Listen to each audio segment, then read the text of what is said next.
இப்பொழுது நாட்டிலே ஒரு ஊழல் இல்லாத அரசாங்கம் என்று சொல்வதை விட அரசாங்க பாராளுமன்ற உறுப்பினர்கள், அமைச்சர்கள், ஜனாதிபதி, பிரதம மந்திரி என்று இருக்கிறார்கள்.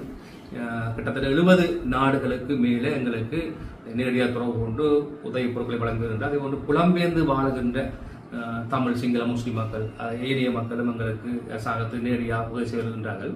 இந்த இடத்திலே நாங்கள் நினைக்கிறேன், சுனாமி வந்த பொழுது ஏற்பட்ட அழிவுகளை விட 3 மடங்கு அழிவு தற்போது ஏற்பட்டதாக கணிக்கப்படுகின்றது. அந்த வகையிலே உண்மையிலேயே பல இடங்களிலே பாதிப்பு ஏற்படுகின்றது. ஆனால் எங்கள் மத்தியில் இருக்க சில பேர் இந்த சாமி வரம் கொடுத்தாலும் பூசாரி விடமாட்டான் என்கின்ற ஒரு நிலப்பாடு காணப்படுகின்றது. நான் தெளிவாக சொல்கின்றேன், இந்த நேரத்தில் எங்களுக்கு அரசியல் கட்சி, அவர் அந்த கட்சி, இவர் இந்த கட்சி, நான் அவற்றியால், நீ இவற்றியால், நீ அவர்கிட்ட போயிட்டு அதில் உனக்கு தரமாட்டன், நீ இவர்கிட்ட போயிட்டு தரமாட்டன், அந்த சகல பேதங்களையும் விட்டு ஜனாதிபதி என்ன நினைக்கிறார், அது பாதிக்கப்பட்ட மக்கள் அனைவருக்கும் இந்த நிவாரணங்கள் அல்லது அவர்களுக்கான மீட்சி பெறதுக்கான நாட்டை திருப்பி மீள கட்டமைக்கிறதுக்காக எல்லாருமே ஒரே போட்டில் பயணம் செய்தால் தான் இந்த நாட்டை, இந்த மக்களை மீட்க முடியும். எனவே இது அரசியலை கைவிட்டுட்டு இந்த இடத்திலே அனைவரும் ஒற்றுமையாக ஒன்றாக செயல்பட்டு இந்த நாட்டை நாங்கள் மீட்க வேண்டும் என்று இந்த இடத்தை நாங்கள் கேட்டுக்கொள்வோம். தற்போது நாட்டில் ஏற்பட்டிருக்கின்ற இந்த வெள்ள அனர்த்தங்கள் சம்பந்தமாக யாழ்ப்பாணம் மற்றும் கிளிநொச்சி மாவட்டங்களில் இருந்து பல்வேறு முறைப்பாடுகள் கிடைத்து வருகின்றது. உண்மையிலேயே யாழ்ப்பாணம் மாவட்டத்திலே இந்த வெள்ளப்பெருக்கு காரணமாக பல பொதுமக்கள் பாதிப்படைந்திருக்கிறார்கள், பல வீடுகளும் சேதமடைந்திருக்கின்றது.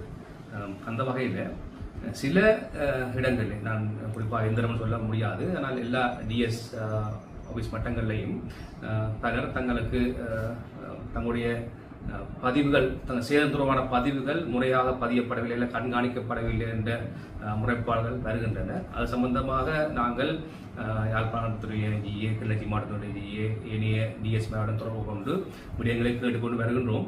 வருகின்ற பொழுது நான் நேரடியாக பாதிக்கப்பட்ட மக்களிடமிருந்து சொல்லுகின்றோம், என்ன பாதிப்பு இருந்தாலும் ஜிஎஸ் கூட அறிவிக்க சொல்லி. உதாரணத்துக்கு பார்த்தா ஒரு பிரதேசத்திலே ஒரு ஜிஎஸ் இருக்குது, அதே போன்று அங்கே சமுத்தி உத்தியோகர் இருக்கிறார்கள், அதே போன்று எக்கனாமிக் டெவலப்மெண்ட் ஆஃபீஸர் அவையும் இருக்கிறோம், டிஓவும் இருக்கிறோம்.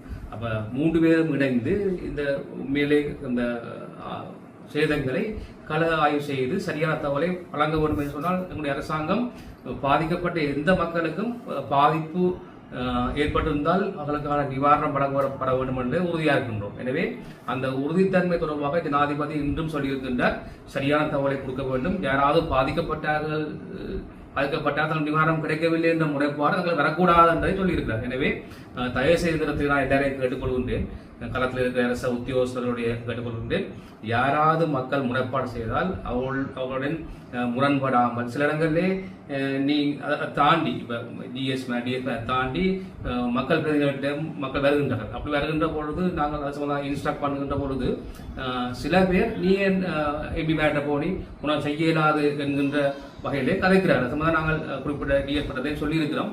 எனவே எந்த பொதுமக்கள் பாதிக்கப்பட்டிருந்தாலும் அவருடைய இடத்துக்கு சென்று அதை பார்க்க வேண்டும். சில நினைக்கிறேன் தொலைபேசிகள் இருக்காது, இல்லை தொடர்புகள் இருக்காது, அல்லது புகைப்படங்கள் எடுத்துக்க மாட்டார்கள்.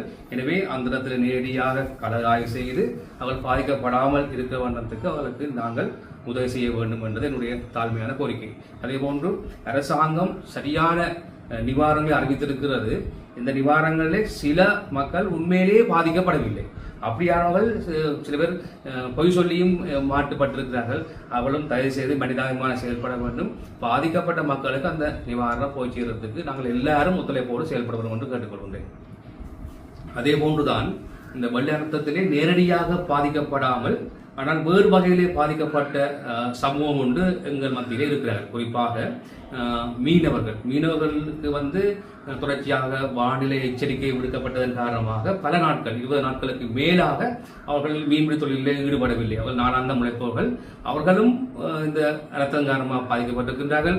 அதே போன்று தினக்கூலிகளுக்கு செல்பவர்களும் இந்த மழை காரணமாக வேலைவாய்ப்புகளை பெற முடியாத சூழலில் அவர்களும் பாதிக்கப்படுகிறார்கள். அவர்கள் வெள்ள நீர் போந்ததோ அல்லது போகவில்லையோ இல்லை, ஆனால் அவர்கள் தினமும் உண்பதற்கான அந்த வேலைவாய்ப்பு இல்லாமல் காணப்படுகிறது. இது சம்பந்தமாக மாவட்ட அரசாங்க அதிபர் மற்றும் ஜனாதிபதி நேரடி கவனத்துக்கு இந்த விஷயத்தை கொண்டு போவோம். அதுபோன்று பாராளுமன்றத்துக்கு இந்த விஷயத்தை நாங்கள் கொண்டு போய் அவர்களுக்கான ஒரு தீர்வையும் நாங்கள் கட்டாயம் நிச்சயமாக பெற்றுக் கொடுப்போம்.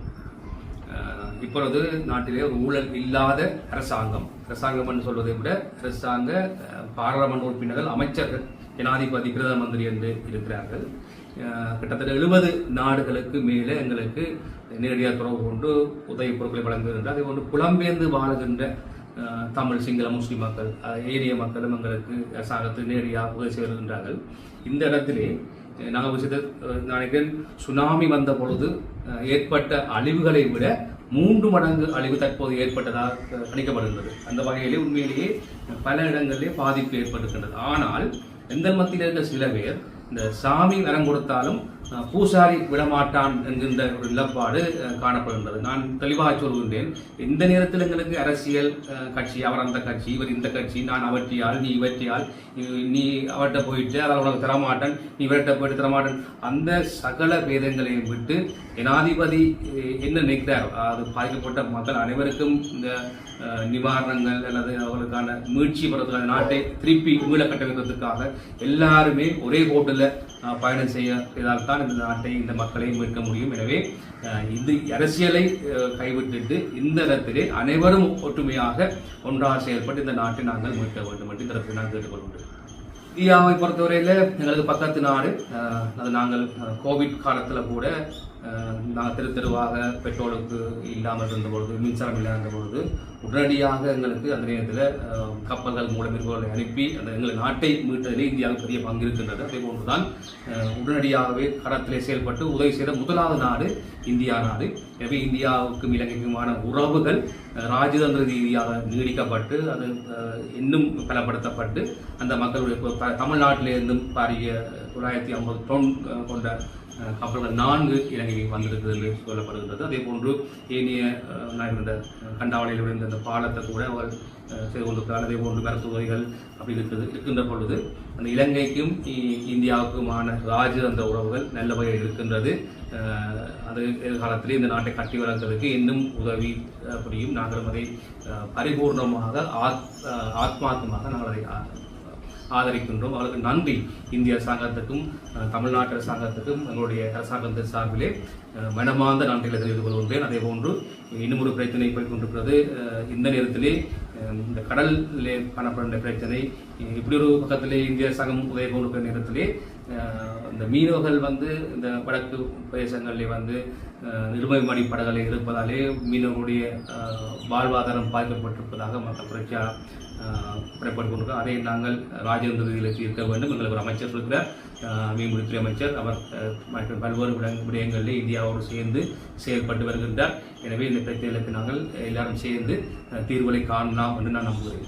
யாழ் மாவட்ட பாராளுமன்ற உறுப்பினர் ரஜீவன் ஜெயச்சந்திரமூர்த்தி யாழ்ப்பாணத்தில் இன்று ஊடகங்களுக்கு கருத்து தெரிவித்தார்.